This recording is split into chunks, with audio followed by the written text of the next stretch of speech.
Next is the offset tool. Ang offset tool naman, ito siya. Ito. Itong arc na may arrow na red, then may line din siya na arc na red. Basically, ang purpose ng offset tool is panggawa siya ng mga wall or edging ng mga bintana or anything na may edging. Halimbawa, itong entire slab, lalagyan natin siya ng wall. Click lang natin yung offset. Select natin yung face. Click natin yung offset. Tapos, input mo lang yung gusto mong amount. Halimbawa ngayon, naka-mm tayo dito sa ating SketchUp. Gagawa tayo ng 150 na wall. Ganyan. Basically, meron na tayong wall. Then, extrude lang natin siya. Para pang madalian siyang magawa ng wall.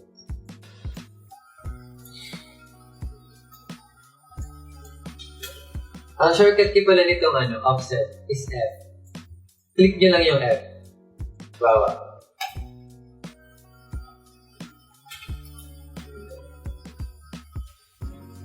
Pwede rin kayo mag-offset palabas.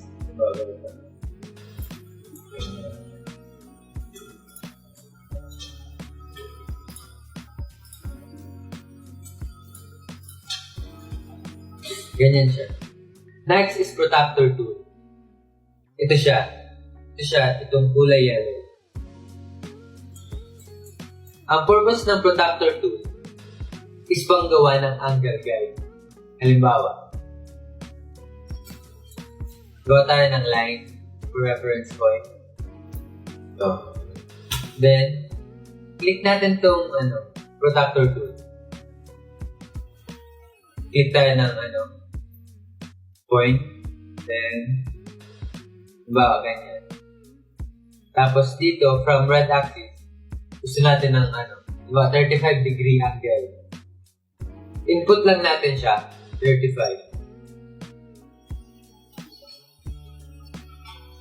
Dito pala sa pang screen record natin, minsan hindi nakikita yung text. So, gagawin ko na lang, isulat ko na lang yung input nating text dito sa may baba ng ating screen. Enter, 35. Pero na tayong 35 degree angle. Okay.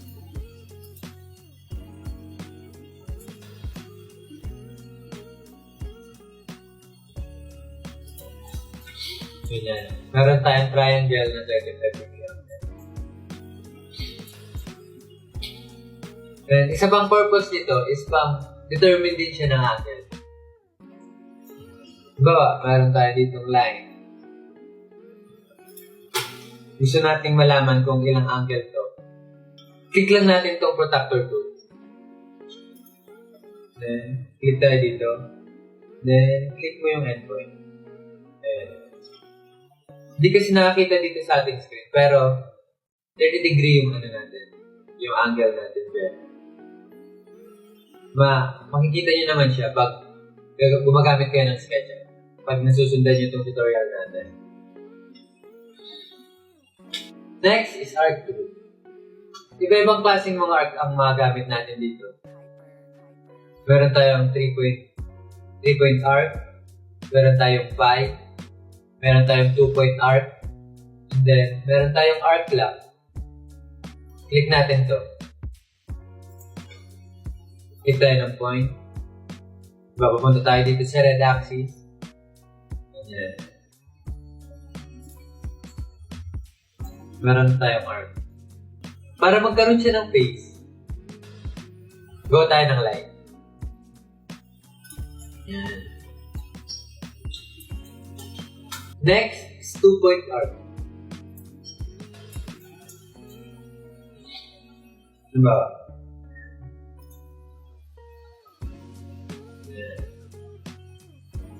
Dito naman, na-control mo yung curvature niya. Kung gaano siya ka-curve.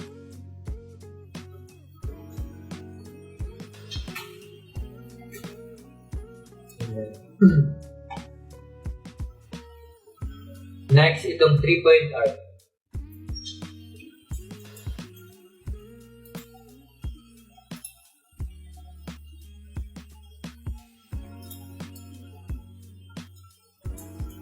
Pwede ka na makagawa ng almost circle, pero hindi mo siya pwedeng i-close na circle kasi pang-arc lang nga siya. Try natin. Ganito.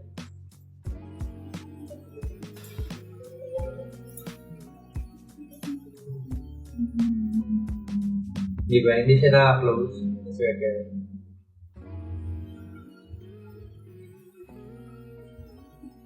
Ganyan.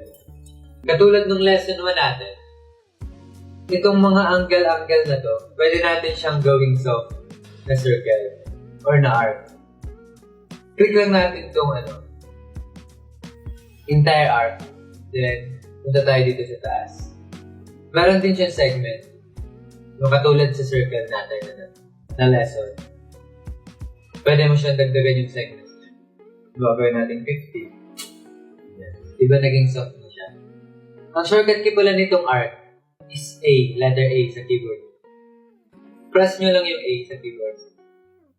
Ganyan. Lalabas yung pencil na may arc. Ganyan siya. Basically, ang niya, ang may shortcut key lang, itong 2-point arc.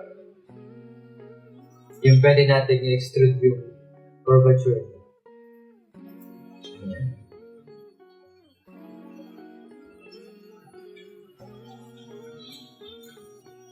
Next is text and dimension tool.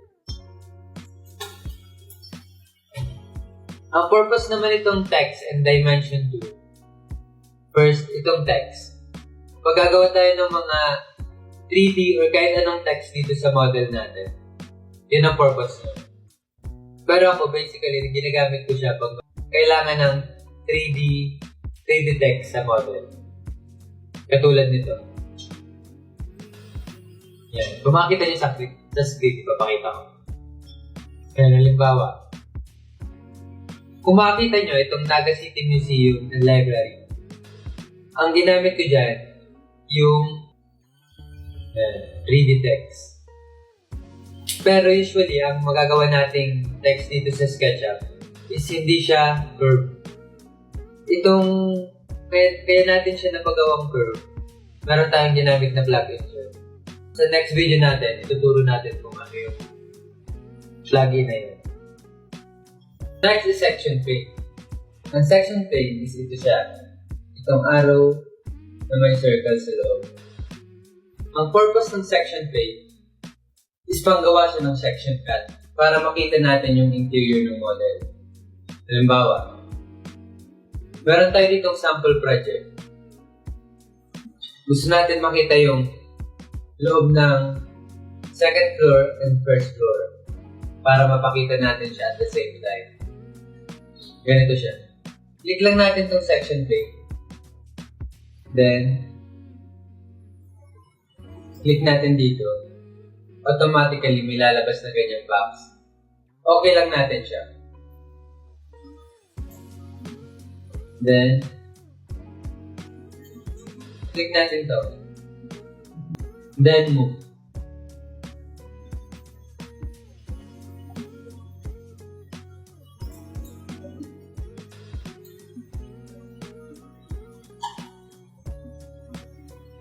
Diba ganyan siya?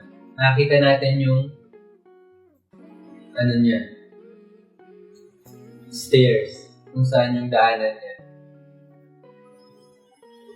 Bawa, yung dining, then kitchen. Sa taas niya, merong rooms. Then, dito sa section plane, icon, meron siyang mga katabing other icon. Itong section na may box na red, Ang purpose niya is para makita mo tong symbol ng section. Click natin siya. Mawawala siya. Kung gusto natin makita ulit yun, click lang natin to. Ganyan siya. Alisin muna natin siya. Then, ang purpose naman itong second icon, para naman maging full ulit yung object natin. Mawawala yung cut niya. Ganyan siya. Then, pag click natin siya ulit, makikita natin kung saan yung cut niya. Ganyan. Then, ito namang last part na icon. Ang purpose niya is para malis tong mga fill na black. Pag click natin yan, makikita mo yung mga halo sa mga cuts. Ganyan. Yan ang purpose nila.